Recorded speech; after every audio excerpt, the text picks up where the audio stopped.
କରୁଛନ୍ତି ଏବଂ ତ ଆମେ ଯଦି କହିପାରିବା ଏ ମଙ୍ଗଳ ଆଳତୀ ଚାଲିଛି। ମଙ୍ଗଳ ଆଳତୀ ସରିଲା ପରେ ଆମେ ମାଙ୍କର ପ୍ରତିକ୍ରିୟା ନେବା। ଦୈନନ୍ଦିନର କ'ଣ ନୀତିକାନ୍ତି ମା ମହାଲକ୍ଷ୍ମୀଙ୍କ ମନ୍ଦିରରେ ଥାଏ। ଆଉ ଜଣେ ମାଙ୍କ ପାଖରୁ ଆମେ ପ୍ରତିକ୍ରିୟା ନେବା।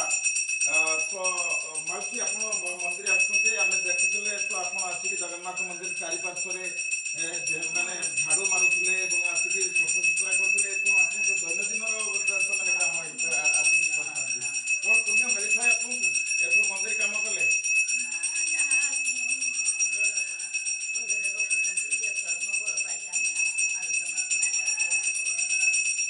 କ'ଣ ମାଙ୍କ ପାଖରୁ ଜଗନ୍ନାଥ ମହାପ୍ରଭୁଙ୍କ ପାଖରୁ ତ ଆପଣଙ୍କୁ କ'ଣ ଅନୁଭୂତି ଅଛି ଯେ ଠାକୁରଙ୍କ ପାଖରୁ ଆପଣ କ'ଣ ପାଇଛନ୍ତି?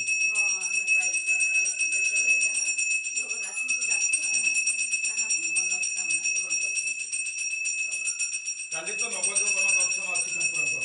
ଆପଣଙ୍କ ଭିତରେ କେତେ ଆନନ୍ଦ ଅଛି, କେତେ